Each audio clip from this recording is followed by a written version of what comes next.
Welcome back, dear viewers, and you're still watching the Nile Cruise, and our topic, the Grand Egyptian Museum, where the heritage meets the future. The standing at the edge of the history, innovation, and the Grand Egyptian Museum rises as one of the most anticipated cultural landmarks of the 21st century.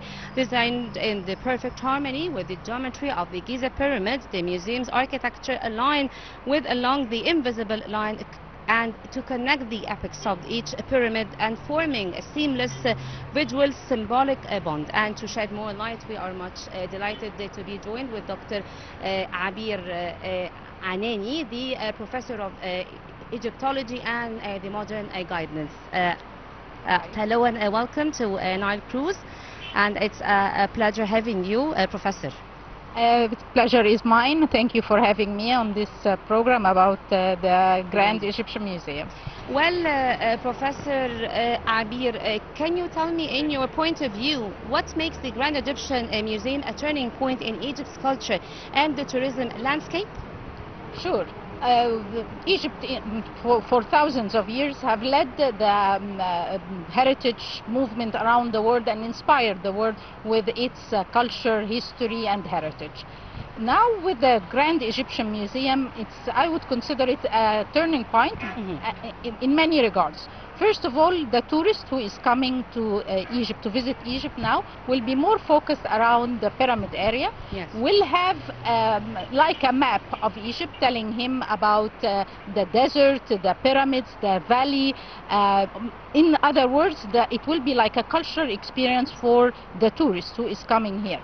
I noticed also when I visited the museum that it's attracting a lot of young generations, Egyptians and foreigners. So I didn't used to see many Egyptian tourists in the museums, and also many young generations who are coming to spend the day as families and as schools, and also to be educated in the different activities that the museum is offering them, digital and live activities.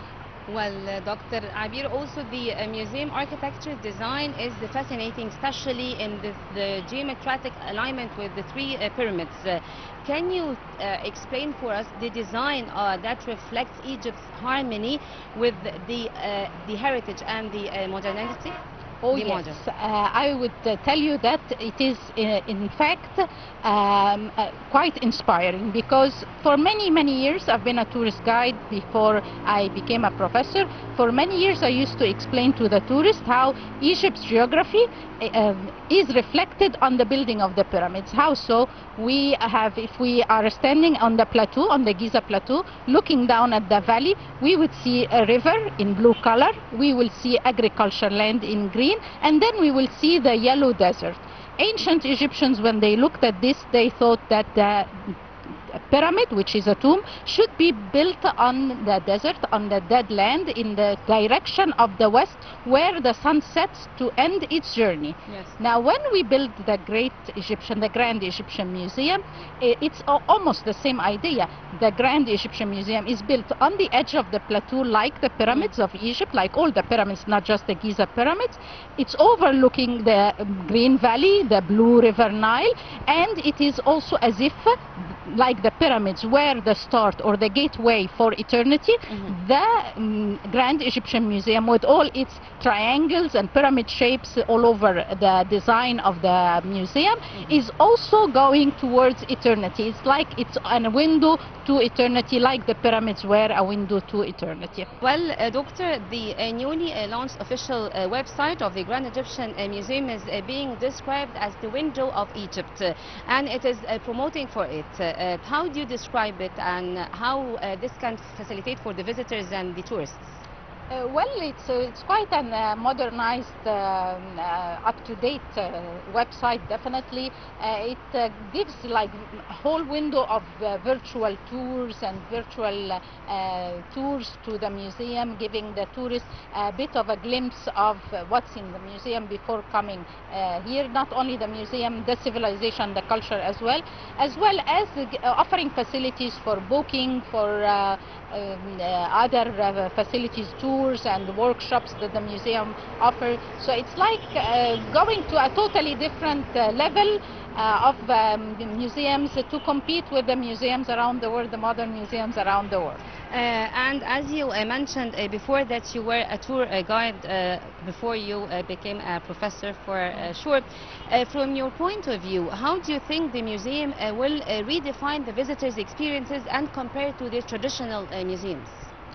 Well, I would say that the museum, the Grand Egyptian Museum, is in fact a bridge between modern times and ancient times. And this might sound like a cliche, but actually it is a fact. Because, for example, I will give you an example from the museum itself.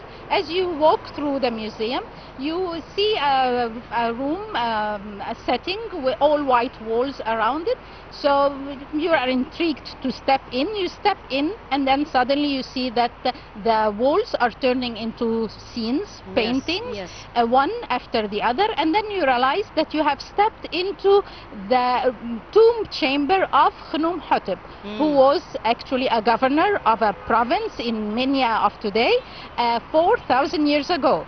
And then you see Khnum-Hotep with his wife, taking his wife hunting, taking his wife fishing. You see him with his children. You see him observing artifacts and handcrafts being created, and industry. The life of the ancient Egyptians. Agriculture. So you are as if you have stepped in the life of Khnum-Hotep, and you have also looked through the future of Khnum-Hotep, not only the past. You are also looking at his eternal life, what he hoped to have for his future. So I would say that it's a bridge without being a cliche. It is a bridge between the past and the present. Okay, what role is the private sector played in supporting the Grand Egyptian Museum inauguration, both financially and promoting it globally?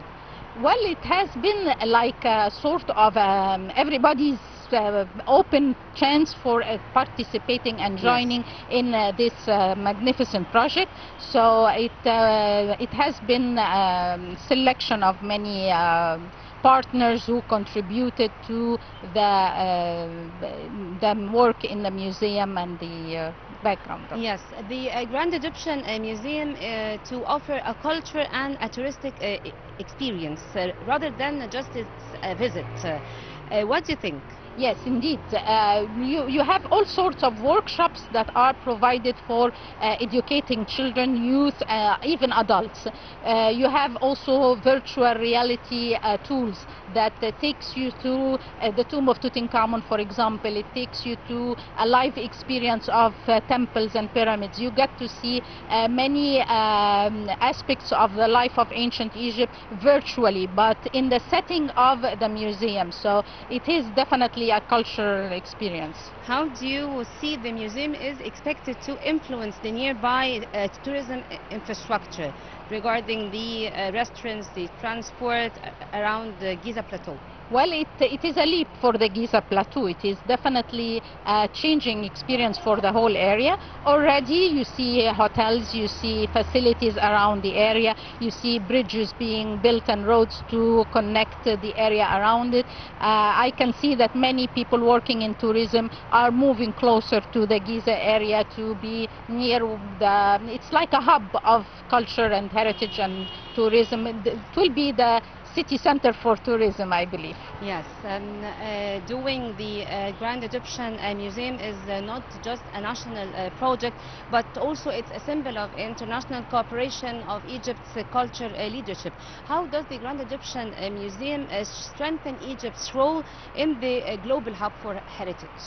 Well, it's like a multinational organization in the heart of Giza by the pyramids. So you get to see from the design, from the funds, from the builders, from the you see a mixture of nations around the world participating and anticipating the opening of the Grand Egyptian Museum. I have people, friends around the world waiting, can't wait to attend the opening, or at least come and visit the museum after its official inauguration. Well, Doctor, also what kind of cooperation do you see between the Grand Egyptian Museum and Egypt's educational culture institutions to encourage learning?